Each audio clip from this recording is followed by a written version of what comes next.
I'm an Australian guy living here in Belarus, and every guy's worst nightmare is going on a date with a gold digger. Now, I've just discovered there's a whole lot of coaches online teaching women, actively teaching them how to be gold diggers. I'm going to share with you this document. It's just a simple promotional piece by one of these coaches, and it has 10 points on it, and I want to go through these one by one and make a bit of a judgment on how fair or unfair or how blatantly manipulative and actually really counterproductive they can be for the woman involved.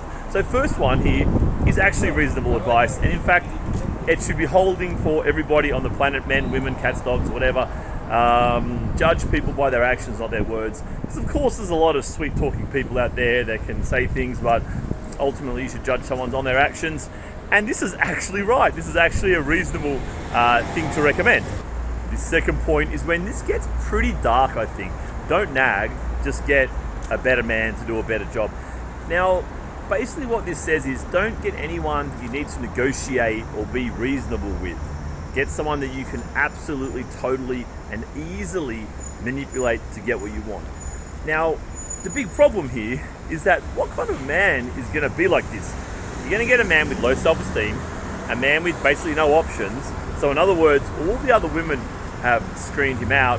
So you're just going to try and milk him for resources. Now, okay, if that's what you want. But of course, remember that girls that are very, very interested in resources and almost exclusively interested in this kind of resource game, they tend to be very damaged girls, right? These are girls often with some kind of insecurity from childhood, daddy issues, whatever it is. They're trying to make up for it in a later age.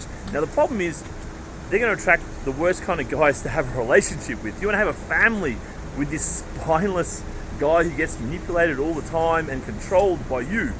Now the reality is you can't be attracted to a man in this situation. A woman cannot be attracted to this man in any serious way.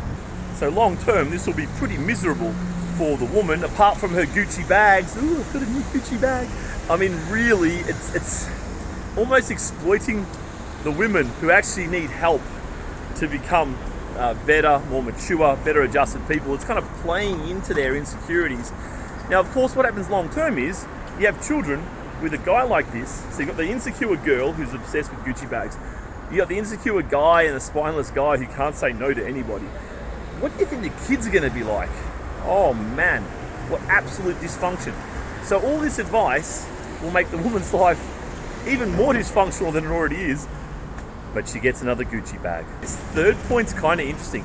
Don't compete with other women. And we know that women are so competitive. In fact, I would say in a place like here in Belarus, that what's driving women to compete and to look good is indeed competition with other girls. Not actually competition to get the end result, which is the man, but to be better than the other girl in school, the other girl in university, whatever it is.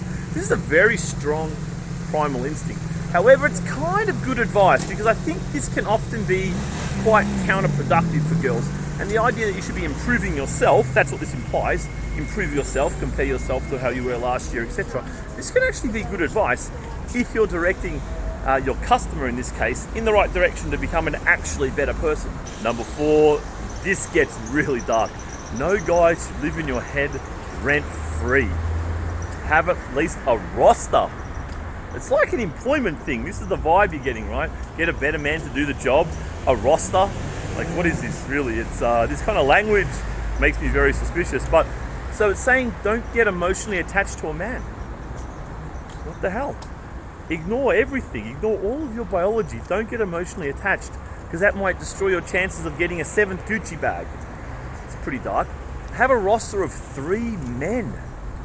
So have 3 men going that you're milking the resources of, but don't get emotionally attached to any of them. This is bloody horrible advice, just to state the obvious. First of all, it's very bad for the men involved because they're blatantly being used and actually being instructed for the woman to not get attached or emotionally involved with them in any way.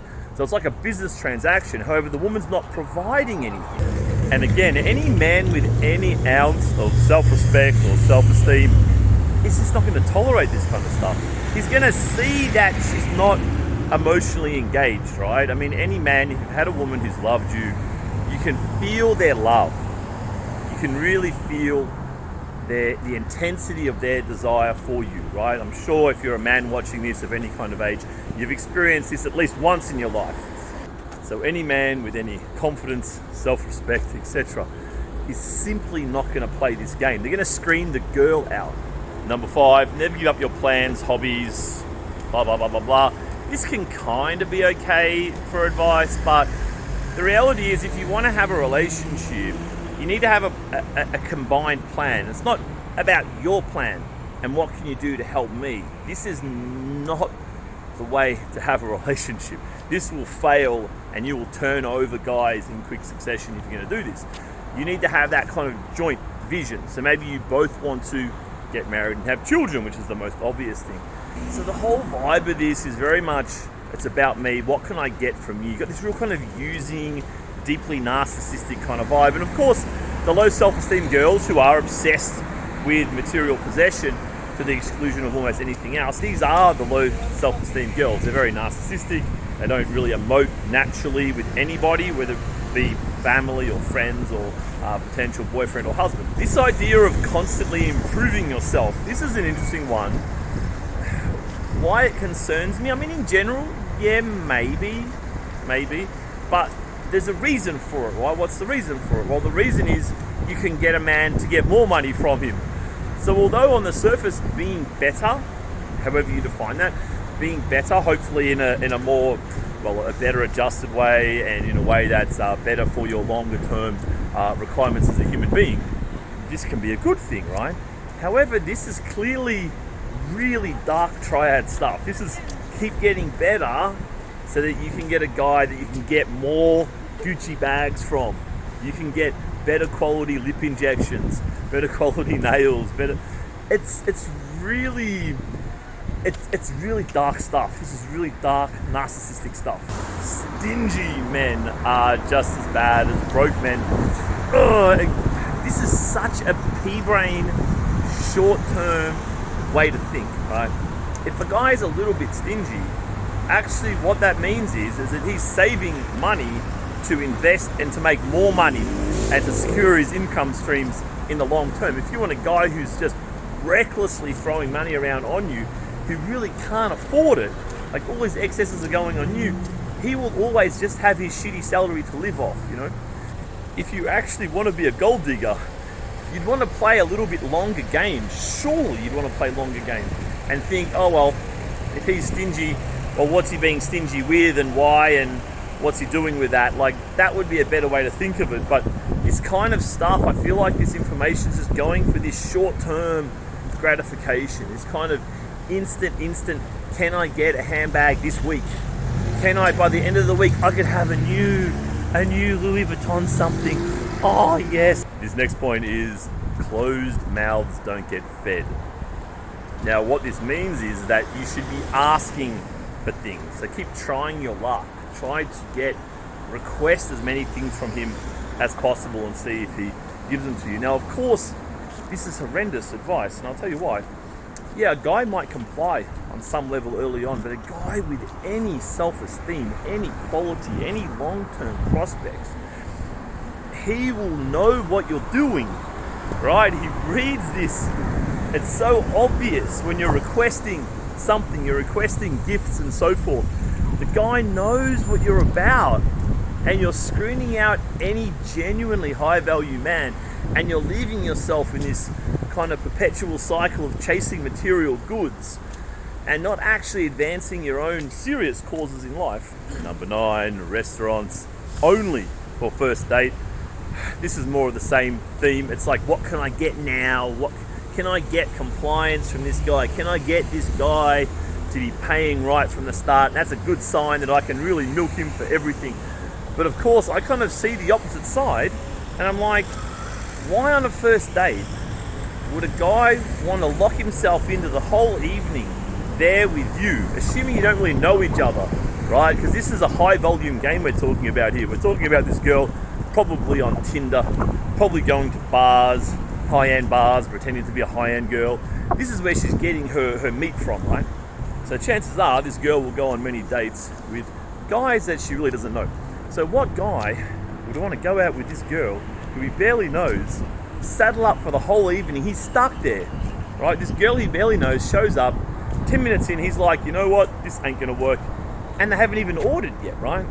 Any guy with any self-esteem, again, first date of someone you barely know is like a 30-minute coffee. It's a screening exercise. He's screening the girl. Does this girl have high qualities, good qualities for a woman or not? That's it. And finally, the advice is you are single until you're married. Again, this idea of playing the field, not emoting, etc., etc. This material reminds me of like early stage pickup artist material for guys. It's really trying to manipulate the other side a lot. It's preying on the insecurities of the people you're giving the advice to, and you're ultimately not helping the person that you're giving the advice to. Now, if you read the fine print at the bottom there, saying something along the lines of don't have sex until you're married, this is highly manipulative behavior, right? Like, she's expecting to get all of this stuff, have this guy give everything to her, be totally submissive, just everything goes into her pocket, and she won't even have sex with him. So for me, this is absolutely super manipulative behavior. Now, if the girl is just genuinely conservative and doesn't feel comfortable having sex, that's different. But when the girl is deliberately withholding sex, this is probably the biggest red flag. When she's playing the game to withhold the sex from this guy for a strategical reason, this just says, red flag, I'm a narcissistic young lady.